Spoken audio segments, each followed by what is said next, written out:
Okay. We're going to try and get through, I think it's in the American edition. Well, we're going to try and get through, we will get through chapter 6. Shouldn't be any problem. Probably going to get a little bit farther than that, I hope. Start with chapter 1. Notice how this book is similar to not chapter 4, book 4, in terms of the beginning. 1 through 3 start at number 4, Privet Drive. Book 4 starts somewhere else. 5 starts at number 4, Privet Drive. 6 starts somewhere else, and 7 will start. 7 will start. Boy, I've drawn a complete blank. Somewhere else, I believe. On the way to Malfoy Manor. Anyways, the other minister.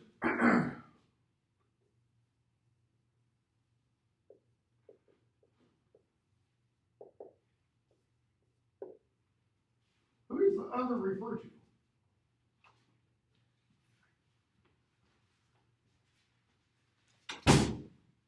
Because notice it can refer to one of 3 different ministers. Right? We start with the prime minister. So that can be the other minister. Okay? We're going to get introduced to Fudge pretty soon. Fudge can be the other minister. And then we're going to get introduced to to Rufus Scrimgeour. He can be the other minister. Okay? But because it begins with the prime minister, kind of sounds like the title is referring to not the prime minister, but obviously the other one, okay? Though, again, that's not clear. So, there's some wonderful ambiguity in terms of who that refers to. So we start with the prime minister, and we find out at the bottom of, or in the second paragraph, there's some problems going on. And I'm using the British version. You guys have the American version. Pagination is quite a bit different, so I'm going to try and give as close as I can to the American pagination. I've got it written down on some of the pages. We'll get pretty close. So, it's been a bad week. And we're told, Prime Minister's pulse quickened at the very thought of these accusations, for they were neither fair nor true. How on earth was his government supposed to have stopped that bridge collapsing? Outrageous for anybody to suggest they're not spending enough. The bridge was less than 10 years old. Best experts are at a loss how it could, cleanly snap in two, etc. Sending a dozen cars into the watery depths below. Okay, what else? Was it the lack of police that resulted in those 2 very nasty and well-publicized murders? Or that the government should have somehow foreseen the freak hurricane in the West Country that had caused so much damage to both people and property? And was it his fault that, one of the new ministers or one of his junior ministers had chosen this week to act peculiarly, and now he's got to spend more time with his family? Spend more time with his family is a nice euphemism for essentially saying he's been sacked, right? Every one of these incidents is something that could happen anywhere, right? Yeah, bridges collapse.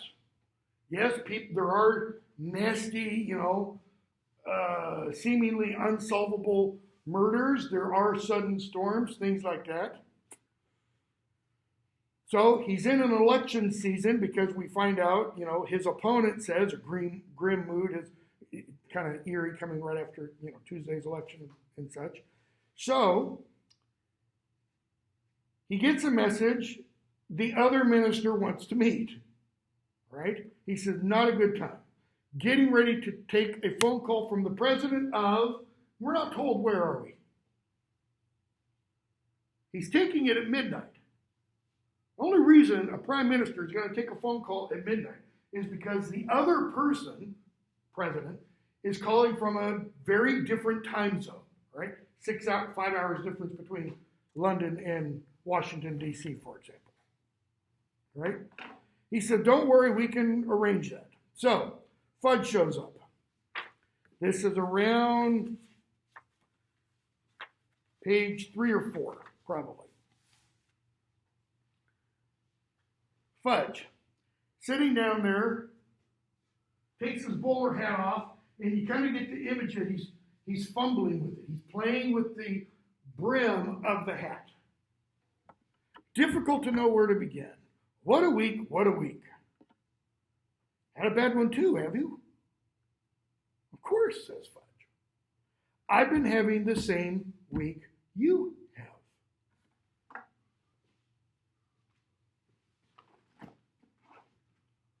What's he mean? He's been having the same week the Prime Minister has. Remember back in Order of the Phoenix? They're in the Dursley kitchen. This is after Harry and Neville are attacked. And Harry's trying to explain what happened. And he mentions Dementors. Vernon asks, what the hell are bloody Dementors? And Petunia, out of nowhere, they guard the wizarding prison Azkaban. And Harry looks at her, and we're told that the wall of separation that Harry kind of had created in his mind between the magical world and the muggle world just disappeared. And I kind of used this, or something like this, as an example of what Harry experiences at that moment. He thinks,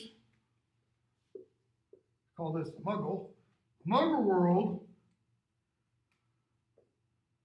and the magical world are two totally separate, different things. And he comes to realize they're not. They're interlocked. They overlap. They're interrelated, all right? Fudge says,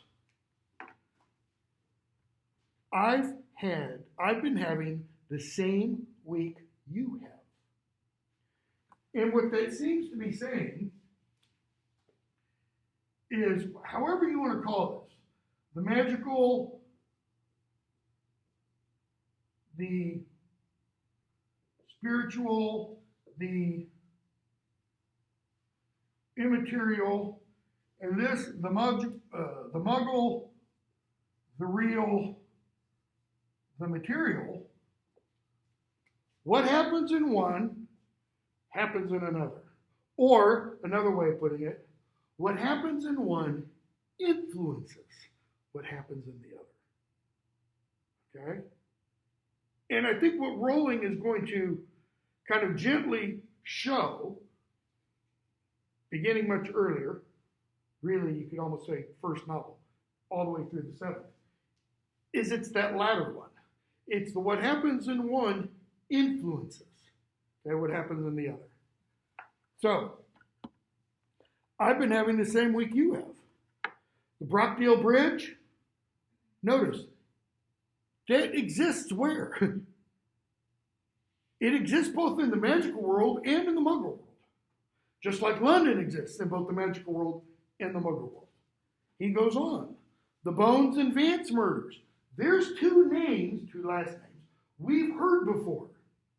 We met Amelia Bones, saw Amelia Bones, beginning of book 5.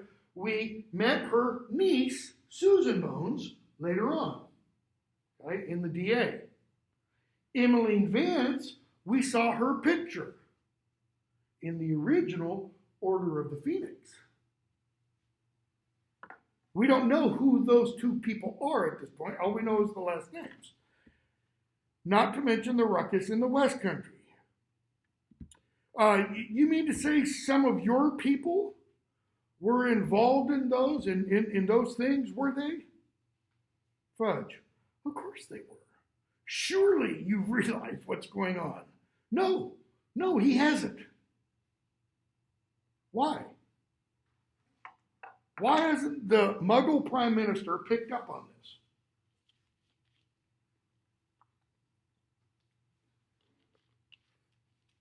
Notice the attitude kind of that Fudge is taking here.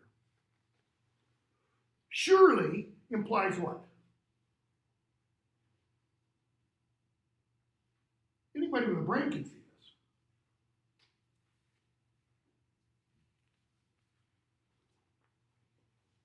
Go back to the end of book 4. It's almost like Dumbledore says to Fudge, surely you can see what's going on. And what does Fudge say? He fudges, by the way. That's why he's named Fudge. Okay? It can't be. In other words, he won't accept the reality. Here, he's the one who's got to do the explaining of the reality. The only reason he now accepts it is what? Or is why? What happened at the end of book 5? Before Dumbledore tells Harry the prophecy and such. Notice, Dumbledore says, you saw him with your own eyes. Voldemort was here. You saw, it took Fudge actually seeing him. Notice, the Prime Minister hasn't seen Death Eaters destroy the bridge. He hasn't seen giants in the West Country. He hasn't seen how Bones and Vance were murdered. He has to do what? He has to take what Fudge says kind of on faith, so to speak. And then we get this. It was precisely this sort of behavior that made him dislike Fudge, or Fudge's visits. It had been like this from his very first meeting. Okay? And we get kind of a brief description of how those meetings have occurred seemingly every year. Beginning with what? All right? Fudge explaining witches and wizards living in secret all over the world. There's a ministry of magic to keep the magical community secret from the muggle community, etc., etc. Don't worry, you'll probably never see me again. You're not a hoax. No, of course I'm not a hoax. And then, what happened? We're told 3 years ago on a night very like tonight, this is around page 6 or 7, Fudge shows up to tell him what? A mass murderer has escaped from the wizard prison. That'd be like today, assuming he were 30 or 40 years younger, Charles Manson escaping from San Quentin in California. And then what? And then, one thing after another after that. Okay? So he talks about dragons. And the Prime Minister finally asks, about page 8 or so, how should I know what's going on in your wizarding community? I have a country to run, quite enough concerns at the moment without Fudge. We have the same concerns. In other words, you have a country to run, you have in kind of Fudge's mentality, you have your world to run, I have my world to run. Well, he doesn't anymore, right? Because what's his main purpose for being there?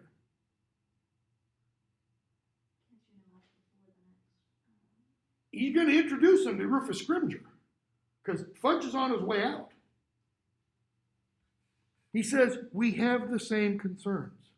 The Brockdale Bridge didn't wear out.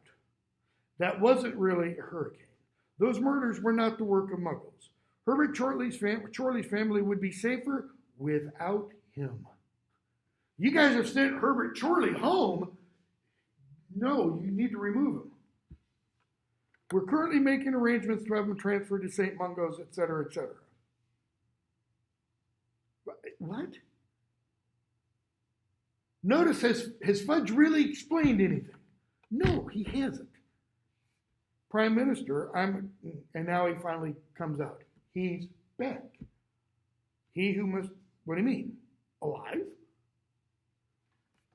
Notice what all of this really means. All these things that are happening are really all because of one event, right? Voldemort's return. So, what do you want to call it? You know, the baddie is back. And that does what? It ripples. And will start having pretty profound effects in the Muggle world. I think this is Rowling telling us what happens in the, maybe immaterial is not the right word. Call it this. And not material, but this. What happens in the unseen reality has an effect on the seen reality. We're going to see that in book 7. And we're going to see it in a very, very basic way that every one of you has experienced. And it's the difference between, you know, getting by on a full belly and being hungry. And what being hungry versus being full does to one's attitude, does to one's emotional/spiritual well-being. Because what happens when you start to get really hungry? What do people tend to get? Kind of grumpy, kind of grouchy. And when that hunger is sated, you feel good again. Okay? Well, that's kind of the unseen versus the seen, because this is all seen, but hunger is not something you see, so to speak. Okay? So, he explains, yes, he's back. Alive? Not sure what that really means in this context. Page 10 or so. Fudge says, you know, there's a war going on. The Prime Minister, war? Come on, that's an overstatement. What do you mean, war? He who must not be named has now been joined by those of his followers who broke out of Azkaban in January. Okay. The prisoners in Azkaban. Who else has he been joined by? I mean, skip the giants. Who, for lack of a better term, who was employed at Azkaban? Who are the guards? Dementors. Okay. Since they moved in the open, they've been wreaking havoc. That is, those who broke out of Azkaban and such. The Brockdale Bridge, he did it. He threatened a mass Muggle killing unless I stood aside for him. Notice, he threatened he would do a mass killing of Muggles unless I, Prime Minister, or Minister for Magic, stood aside. So that what? Voldemort could become Minister of Magic. Don't give in to terrorism. Don't negotiate with terrorists, right? Good grief. So it's your fault those people were killed. And I'm having to answer questions about rusted rigging and corroded expansions. Notice, my fault. You saying I should have caved, you know? Well, yeah. Prime Minister, understand, you know, negotiate with terrorists, that's the problem. So, Fudge, we've been trying to go find him, we've been going after him, and so you're going to tell me he caused the hurricane. Fudge, no hurricane. Those are giants. Okay? Death Eaters. He who must not be named followers, and we suspect giant involvement.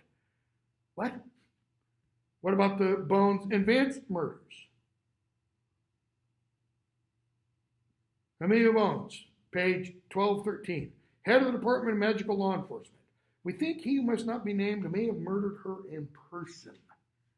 That is, there was like a personal vendetta involved here. Okay? He says, wait, that murder was in the papers. Middle-aged woman, lived alone, nasty killing. A lot of publicity. Police are baffled. Well, of course they are. Killed in a room, locked from the inside.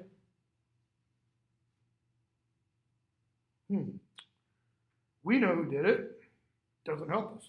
Oh, maybe, what about Emmeline Vance? He says, yes, I heard about that one. Okay. Dementors all over the place. How do we know Dementors are all over the place? Because there's fog and people are feeling gloomy and so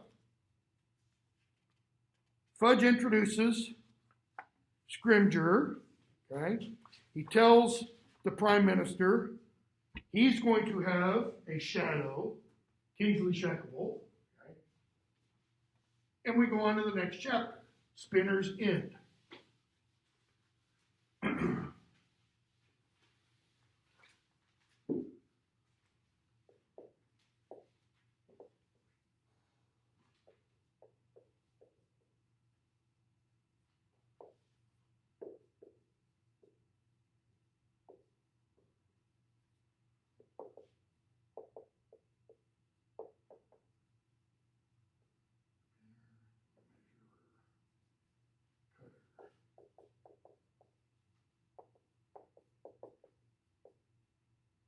Spinner's End.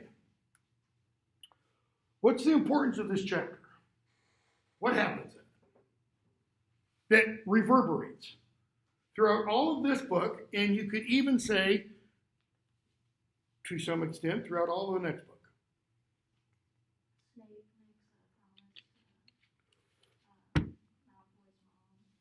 Snape makes a promise. What's that promise specifically called? Anybody remember?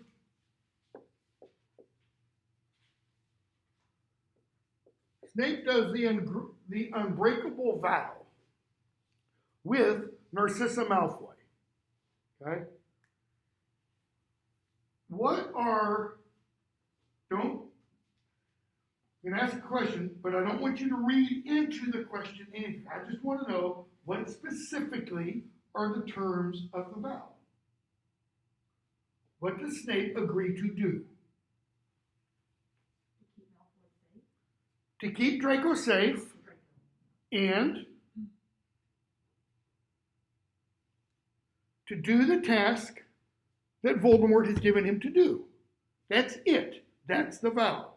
Notice, we're not told what Draco has been ordered to do.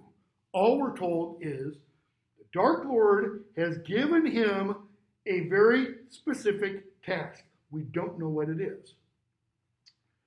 And Narcissa begs Snape, help Draco, and if Draco can't perform this task, do it yourself. And Snape agrees to. Okay? Who is against their doing that?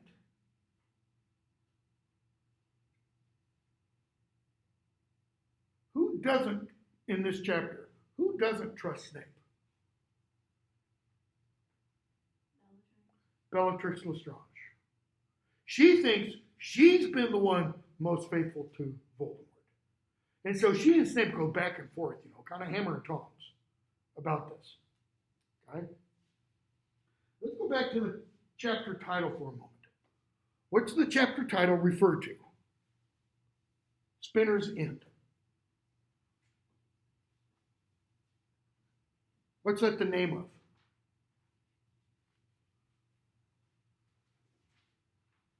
It's the street Snape lives on. Okay? That's the name of his street. Describe his neighborhood. Is this a Tony, leaf-lined, upper-class suburban neighborhood? Is this, the Belmont area of Nashville? No. What is it?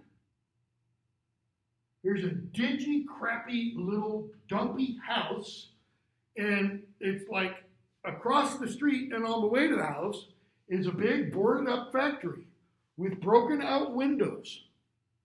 In other words, Snape lives where? Kind of in a ghetto. Okay, which is interesting because of what we're going to hear. Who else lived near Snape in the next book? All right? Who was a playmate of Snape's before he went off to Hogwarts and such. Close to the time he went off to Hogwarts. All right? So, the street is called Spinner's End. Who/what spins things? Louder? Spiders. Spiders spin webs, right? What's the purpose of a spider's web? To catch prey. So it creates this web. It's got, strings going out, attaching it to whatever it's supported by. And a moth flies into that web. Now, the spider doesn't have to be right where the moth lands. As soon as the moth hits the web, what happens to the rest of the web? It vibrates. That's how the spider knows it's caught something. And then it goes and catches it, okay? So you've got that kind of possible spinning. You spin thread, right? Spin wool to make, thread and such. Ancient Greek mythology, you had what are called the three fates. Female personifications of fate, right? Same thing in Germanic mythology. It's an old Indo-European idea. Predates the Greeks and Germans, etc. Their names were Clotho, Lachesis, and Atropo. Clotho was the spinner of life. That is, Clotho, for each individual, kind of spun the thread of your life. Lachesis was the one who determined how long your life would be. Or not just an individual, the life of the city, the life of the state, the life of the country, etc., etc. Okay? Atropo was the one who, when your time was up, cut the thread.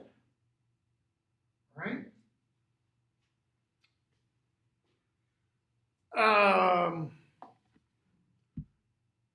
How many of you have read book 7, just out of curiosity? Anybody?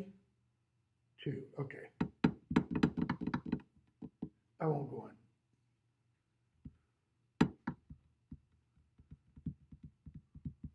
What else can you spin? Think of what's happening in this chapter. What could you say Snape and Narcissa are doing in coming up with this, using the unbreakable vow? Notice, who has been given a job to do something by Voldemort? Draco has, right? It's his job to do.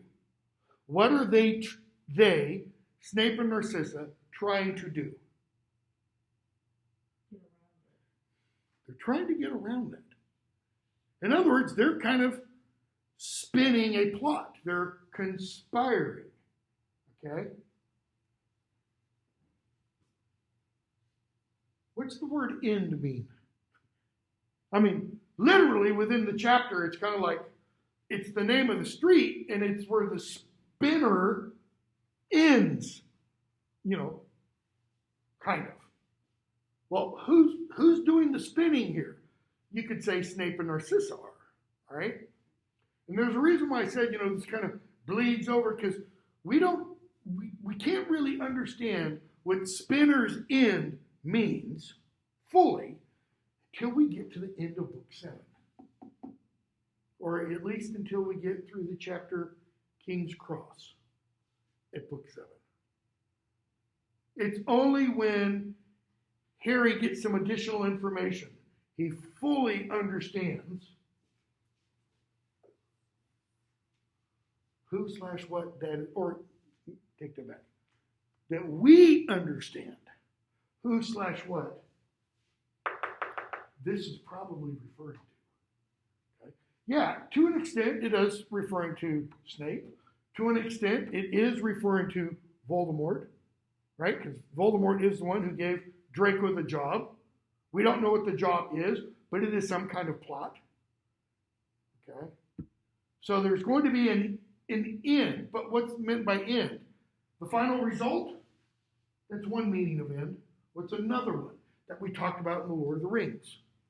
When Gandalf says, even the wise cannot see all the ends, he's not talking about all the conclusions, all the results. He's also talking about purposes, intentions. Okay? So you have not only the conclusion, but you also have the idea of purpose or intent there. And we're going to find out something later, book 7, that happened prior to this chapter. That's going to make us go, oh, okay. It's one of her kind of brilliant turns, right? So who else do we see in this chapter? Who's living with Snape? Apparently. Peter Pettigrew. For what purpose? He's like his servant. And it doesn't sit well with them. All right? Why doesn't Bellatrix trust Snape?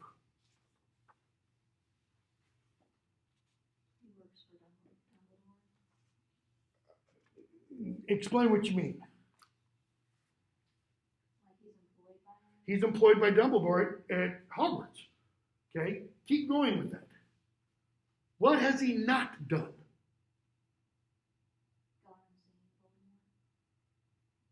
But he has by this point. He's been back. But Bellatrix says, you weren't there in the cemetery.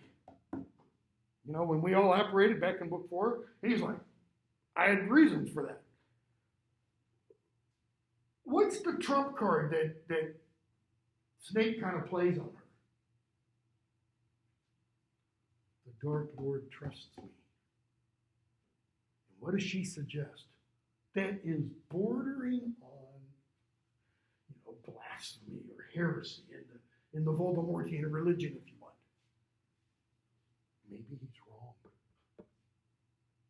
So notice it's kind of interesting, and I don't think I've ever mentioned this before in all the years I've been teaching this. You have her raise a question of maybe the Dark Lord is wrong about something, and later on in this book, we're going to have Harry say, maybe Dumbledore is wrong about something. So kind of like, the two true believers, because she's more of a believer, so to speak, than Malfoy is. Lucius Malfoy. She's dyed in the wool. I mean, this is rock hard in terms of her allegiance to Voldemort. Why can we say that about her and not about Lucius Malfoy? Lucius Malfoy never suffered for him. He never went off to Azkaban, though that is where he is now because of the events of the previous book. Harry's kind of the same for Dumbledore. He's, I believe Dumbledore, but there's going to be one thing. In fact, he's even going to ask Dumbledore kind of early on when they go off to their first lesson, what is still bothering Harry? Why did you trust Snape? How do you know Snape's not still a Death Eater? Okay? So it's kind of interesting. You got the prototypical good Dumbledore, prototypical bad Voldemort. You got the believer Harry, the believer Bellatrix, and Bellatrix raises the question, maybe Voldemort's wrong, or maybe you've pulled a trick on him, pulled the wool over his eyes. And Snape's kind of like, are you saying that I'm more powerful than the Dark? He would be interested in hearing that. She's kind of like, that's not what I meant now. Okay. So, Snape says some other stuff. He talks about, Dumbledore suffered an injury since the previous year. He says his battle with the Dark Lord shook him. Just go back mentally for a moment to the scene in the atrium in the Ministry of Magic. Anything happened that shook Dumbledore? See, this is where I have a problem with the film. Because the film makes that look like, total cataclysmic, end of days apocalypse kind of thing. And Dumbledore's, all frantic and frenetic. And in the book, it's kind of like Dumbledore sitting there going, and waving his wand and saying a few words. And, Voldemort's the one who's all frenetic and such. Okay? Chapter 3, Will and Won't. So we get a description of Harry's room. We see things from the Daily Prophet, Harry Potter, the chosen one, ? Scrimger succeeds Fudge, We get the brochures about how to protect yourself against evil and the Dark Lord, now that the Dark Lord is back and such. Most of you guys are too young to remember, but after 9/11, the United States government put out a little brochure like this. Let me take that back. Not after 9/11, after the anthrax attacks in the fall of 2001.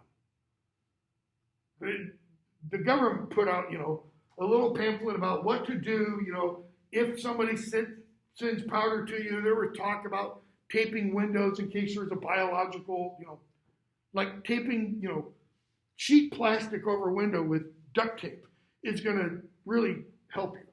Kind of like when I remember growing up in the 60s in what is now Silicon Valley, if you see a big bright flash out your window, jump under your desk to help protect you. Like that's going to stop you from a nuclear, blast and such. So we see the letter from Dumbledore. This is around page 42 or so, saying he's going to come get you. Dumbledore shows up, stands at the door. The Dursleys don't invite him in, and so he invites himself in. Okay. He sits down, pours him drinks, and he tells Harry and the Dursleys, by the way, we found Sirius's will.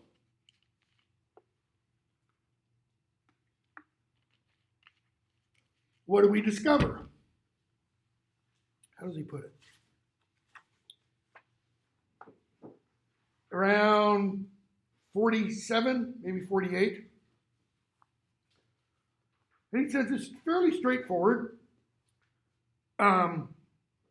You had a reasonable amount of gold to your account at Gringotts. You inherit all of Sirius's personal possessions.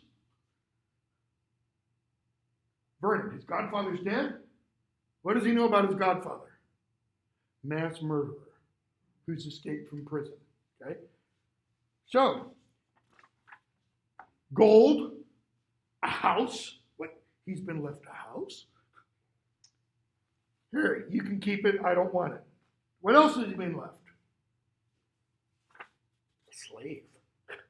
Creature. Okay? So, Harry has to, give Creature order, and Creature follows it. And then Dumbledore, he gets to the real point of why he's there. I mean, all that's necessary, but he could do that elsewhere, right? It's almost like that's a way of thumbing his nose at the Dursleys. Here you've treated this kid like crap all his life, and guess what? He's loaded. I mean, he was loaded before, because his parents left him a lot of gold. So, Dumbledore tells them, here, this is 55 or so.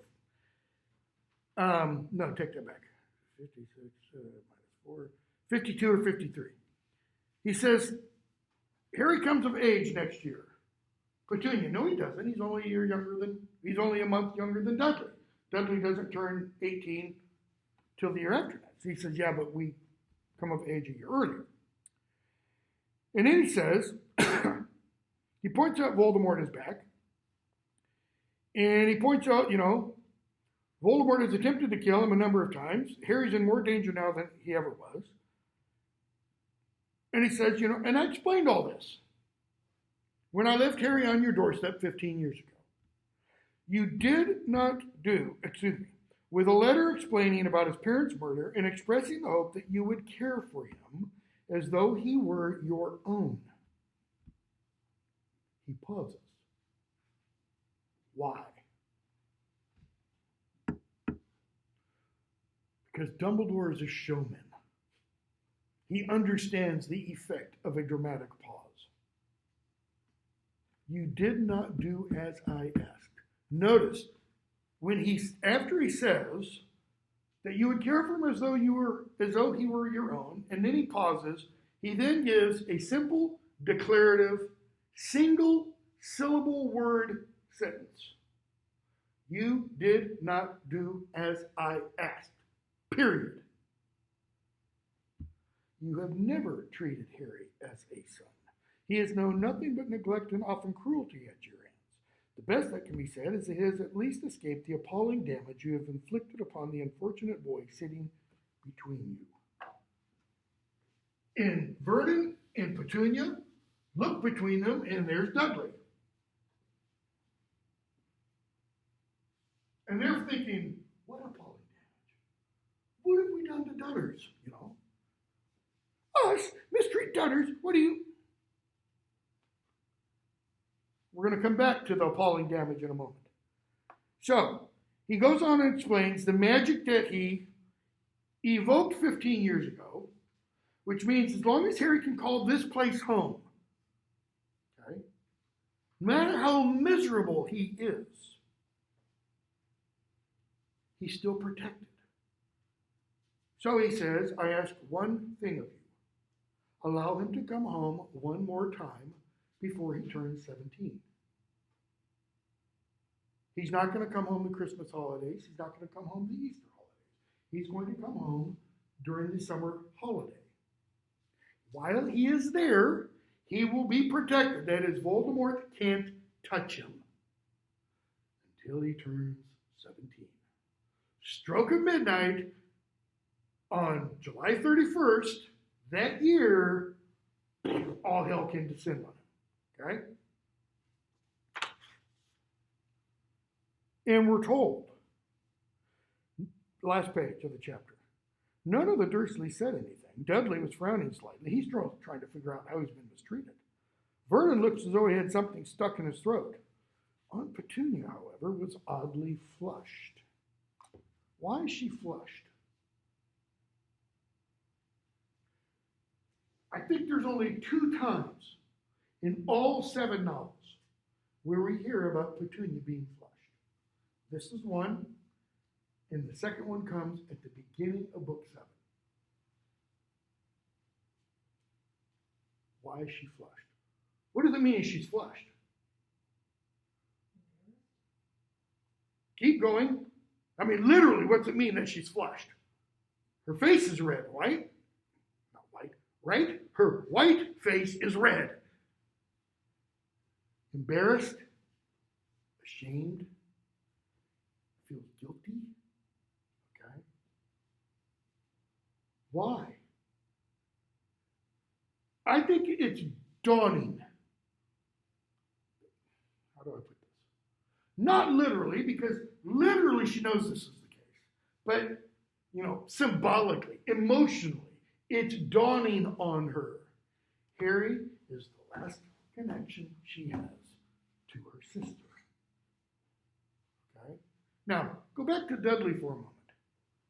The appalling damage you've inflicted upon the unfortunate boy sitting between you. How has Dudley been damaged?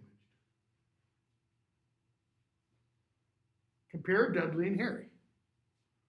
What has Dudley had all his life?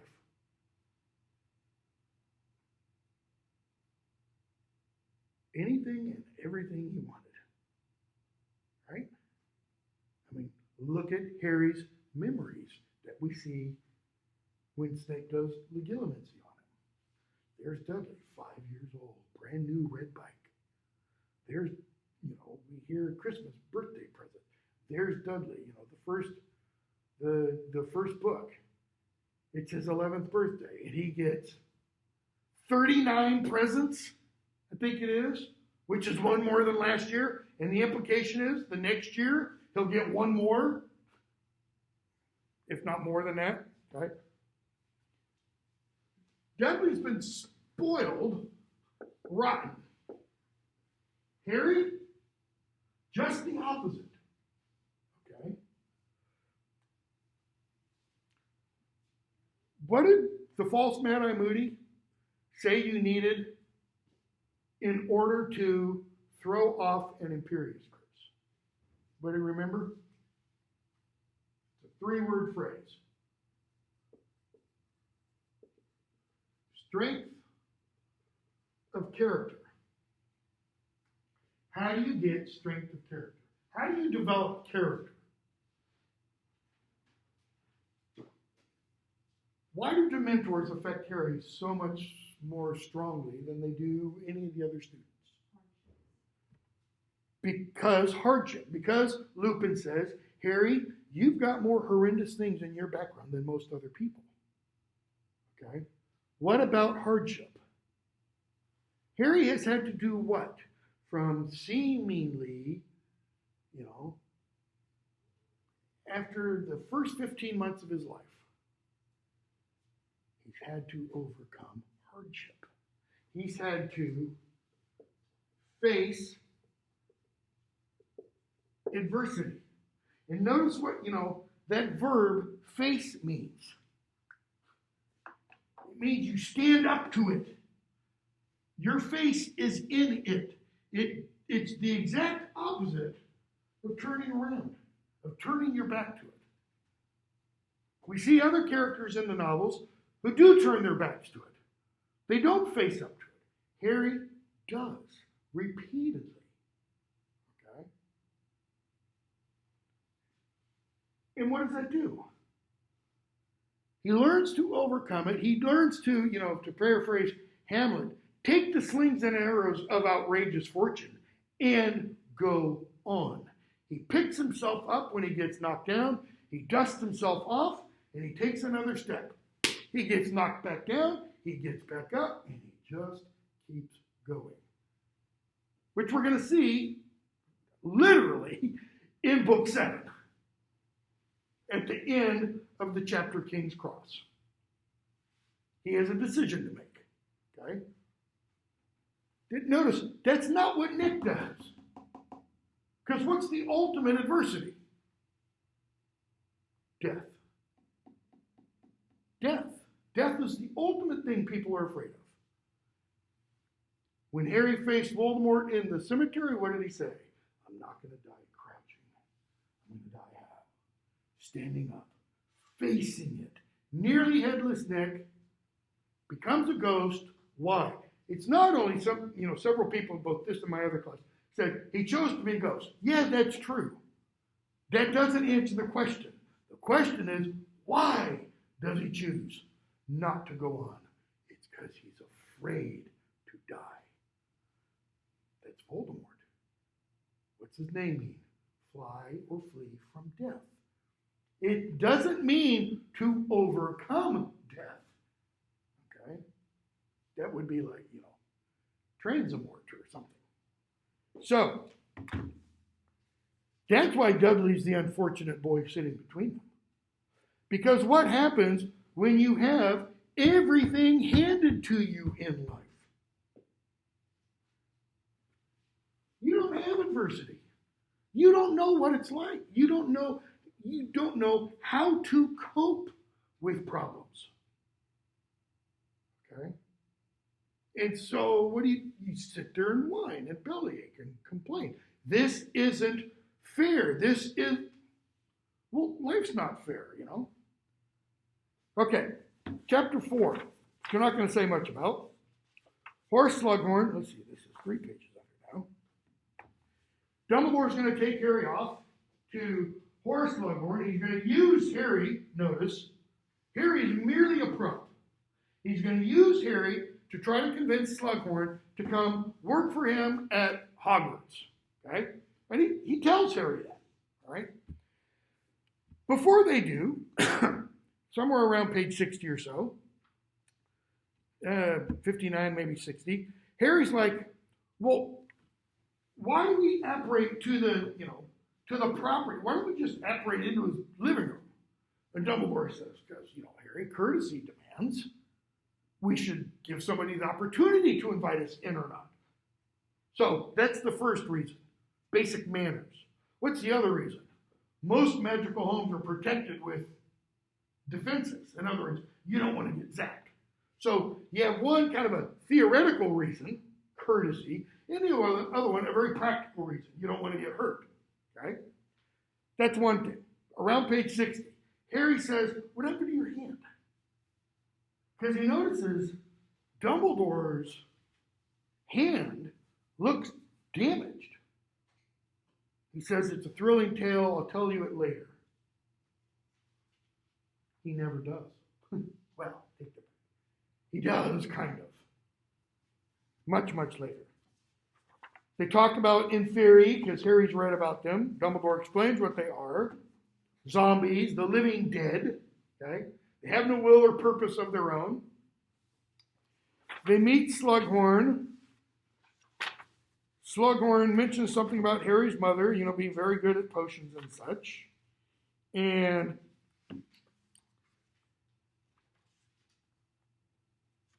Harry and Dumbledore apparate to outside the burrow. So Slughorn's taken care of. He's going to come back to school, come back and teach. And they go to the burrow because Dumbledore's taking Harry to the burrow for the rest of the summer and such. And they operate kind of outside the garage. So the burrow's a little distance away. And Dumbledore tells Harry, this one's still 3 pages under. Yeah.